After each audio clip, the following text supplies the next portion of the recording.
Death of a Princess first aired in the spring of 1980. There was an oil crisis, 53 Americans were being held hostage in Iran, and Saudi Arabia was seen as a friend to the U.S.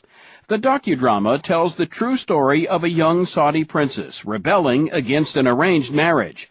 The film claims many wealthy Saudi women did what Misha'al did. They took lovers on the side. But witnesses said she and her young lover were both publicly executed in 1977 for committing adultery. They led him into the middle of the square. The guy's hands were tied behind his back. He looked as though he'd been drugged or beaten up or something. He was wobbling about all over the place. They led the girl off to the right-hand side as I were looking at it. She was veiled. I didn't see her face. The girl were already dead. She was just a black heap. They'd knelt her down like in front of the sand and shot her. And then they blindfolded the boy. The original broadcast of Death of a Princess outraged the government of Saudi Arabia, members of Congress, and American oil companies, many of which supported public television but also made their profits on oil. The film's director, Anthony Thomas, spoke to Robin Young about the controversy that erupted 25 years ago. It was a huge controversy. I mean, it was shown in Britain first, and that led to the expulsion of the British ambassador and stories, which of course never happened, that Britain's trade links would be broken and contracts cancelled and so forth. By the time it had come over here, it was ready to be shown here, things really heated up, and oil companies were taking, whole-page ads to try to disclaim the film. It was a heated time. And for those who didn't see the film then, remind us, the princess who was killed was the granddaughter of the king's elder brother. That's correct. And tell us about the way you ended up having to tell the story. You researched, you traveled, you interviewed many people, but ended up dramatizing the interviews. Yes, I mean, what happened was that a British carpenter who was staying in a sort of a hotel that was right on the site of the execution took photographs. Those were published and caused quite a stir. In our British Parliament, there were complaints, but of course, as soon as the Saudis reacted to those complaints, everyone apologized and talked about being sensitive to another culture and so forth. Then, at around about that time, I had dinner in London and hosted by somebody who was a very powerful person in Saudi Arabia, and he gave a version of that girl's death, which actually gave nobility to her and to the Saudis. It was a wonderful romantic story, and I was completely hooked on it.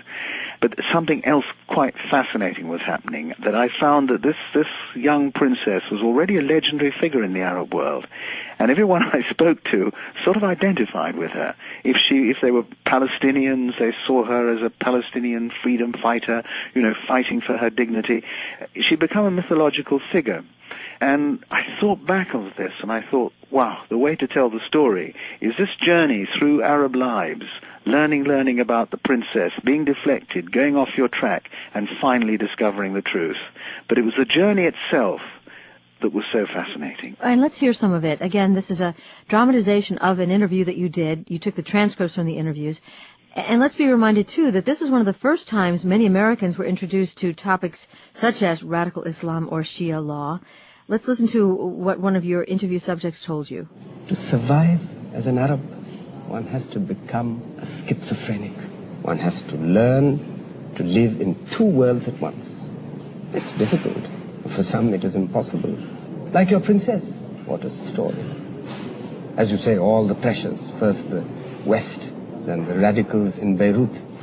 And finally, when she's forced back into the desert matrix again, she says, no. She would rather destroy herself and the boy she loves. She could be any Arab girl in any Arab country.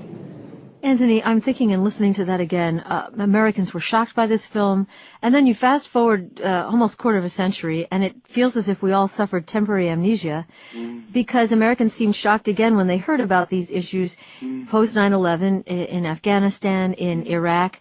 In your updating of this film, did you find that much has changed? No, I mean, when I say updated, I haven't changed any of the editorial content at all.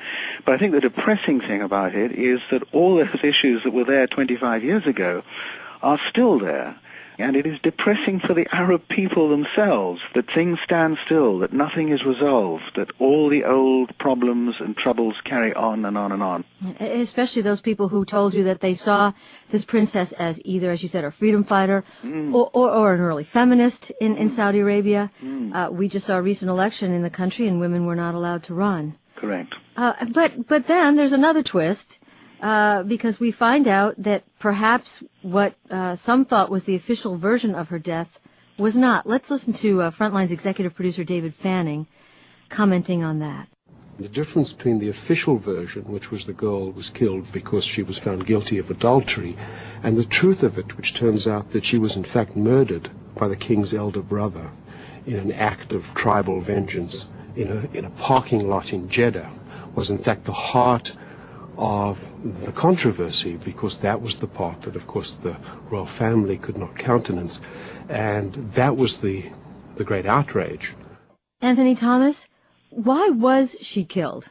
Well, what happened was that she had a very short-term relationship, a very short-term infatuation with a young man that she'd actually first seen on television playing in a group. And it was a passionate, childish affair. She was only 19 years of age. And they drew attention to themselves by a very botched attempt to flee from the country together, with her disguised as a boy. And that attracted public notice.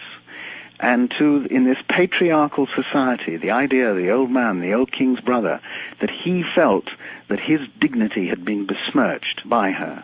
There was no trial, there was nothing like that at all. And his own bodyguard, his own servants, were responsible for killing her in a public place. Anthony Thomas, do you expect there to be outrage this time around? I hope not. I hope people have grown up in the remaining 25 years. I mean, one of the surest ways of attracting attention to a program and to building up the viewing figures is to create a big fuss. And I think that a lot of institutions and countries have discovered that the best way is just to stay absolutely silent. Do you think Unless there's something in it which is so outrageous that you can simply, have the film taken off the air, that something is just so untrue and faked.